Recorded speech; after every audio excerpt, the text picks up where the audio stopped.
चलिए मित्रों, आप लोगों को बता दूं मैं कि ओरिएंटल इंश्योरेंस कंपनी में कुछ वैकेंसीज आई हैं। 300 एडमिनिस्ट्रेटिव ऑफिसर की वैकेंसीज हैं और साथ में हिंदी ऑफिसर की भर्ती है।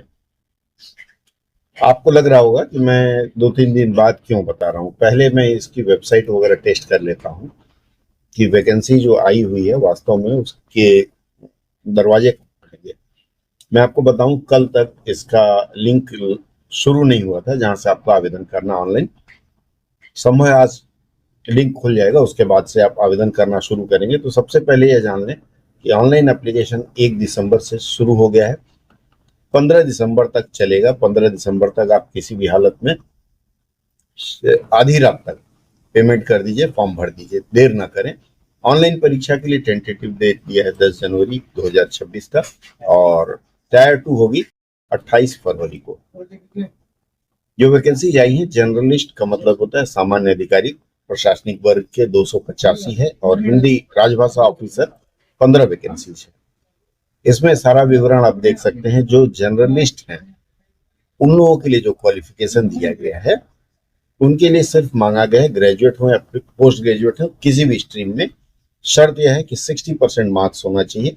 अगर आप SC ST के हैं 55% है तो चल जाएगा।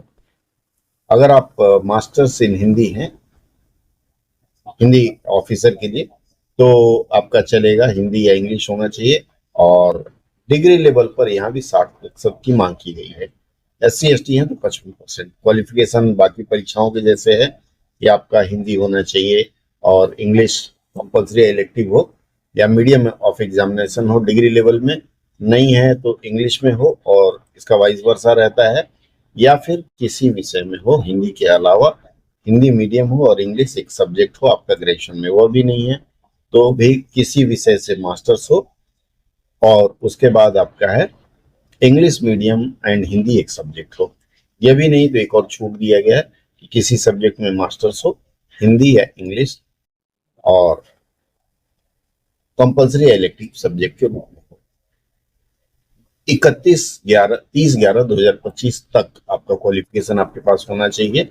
अगर नहीं है तो आप इसके लिए पात्र नहीं है, ध्यान रखिएगा। बहुत लोग पूछते हैं कि हमारा अभी आया नहीं है, क्या हम पात्र हैं। 59.99 को 60% से लेस देन माना जाएगा। तो अगर आपका 59.99 भी है तो आप पात्र नहीं। मिनिमम एज है 30/11 को 21 साल, और मैक्सिमम एज है 30 साल। उम्र के हिसाब से, कैटेगरी के हिसाब से आपको छूट दी गई। विवरण आप देख सकते हैं, पेज नंबर 4 में है। इसके बाद हम बात करेंगे इसके प्रश्न पत्र। क्वेश्चन पेपर पर ज्यादा लोगों का ध्यान रहता है। यह है प्रश्न पत्र की अगर हम बात करें तो जो क्वेश्चन का पैटर्न आएगा, 2 तरह से परीक्षा होगी आपकी।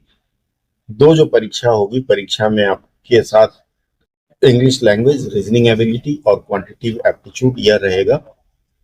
जर्नलिस्ट और हिंदी दोनों के लिए प्रिलिमिनरी परीक्षा 1 घंटे की होगी और 3 सेक्शन इसके होंगे। बहुत आसान है, कर सकते हैं। उसके बाद मेंस की बात करें, मेंस जर्नलिस्ट जो है उनके लिए रहेगा ऑब्जेक्टिव टेस्ट। उसमें फिर से रीजनिंग है, इंग्लिश लैंग्वेज है, जनरल अवेयरनेस है, क्वांटिटेटिव एप्टीट्यूड है, और कंप्यूटर नॉलेज देखा जाएगा। इसके अलावा आपका इंग्लिश लैंग्वेज में 20 नंबर का एस्से और प्रेसिज राइटिंग 10 नंबर का रहेगा। इस पर ज्यादा फोकस करना है। यह डिस्क्रिप्टिव होगा, 30 नंबर का होगा, 30 मिनट होगा। डिस्क्रिप्टिव टेस्ट 30 मिनट का है। ये इंग्लिश लैंग्वेज के लिए देख लीजिए। ये कंडक्टेड थ्रू ऑनलाइन मोड ही है, मतलब आपको टाइपिंग करके देना पड़ेगा। उसमें आपको मिनिमम स्कोर ले आना पड़ेगा कट ऑफ के लिए, तभी जाकर के आप आगे के लिए क्वालिफाइड हुए। उसके बाद अगर आप हिंदी के पद के लिए जाते हैं तो उसमें भी रीजनिंग है, इंग्लिश लैंग्वेज है, प्रोफेशनल नॉलेज, राजभाषा एक्ट वगैरह का रहेगा, जनरल अवेयरनेस है, कंप्यूटर नॉलेज है। इसके अलावा इंग्लिश टू हिंदी, इसमें एस्से लिखना रहेगा 10-10 नंबर का, लेटर राइटिंग रहेगा 10 नंबर का, ट्रांसलेशन रहेगा 10 नंबर का। ध्यान दीजिएगा कि इसमें आपको टाइपिंग नॉलेज भी आनी चाहिए, क्योंकि बिना टाइप किए आप नहीं कर पाएंगे हिंदी के लिए। उसमें इंस्क्रिप्ट या रेमिंगटन गेल में आपको टाइपिंग आनी चाहिए। आवेदन करना है तो आवेदन का लिंक मुझे लगता है शाम तक खुल जाएगा। आप उसमें आवेदन करिए। सारी प्रक्रिया आप इस विज्ञापन पर देख सकते हो। विज्ञापन का एक लिंक आपको गली कूचा में मिल जाएगा। आइए फिर देखते हैं, कुछ और जानकारी चाहिए या प्रशिक्षण की आवश्यकता हो तो आप संपर्क कर सकते हैं।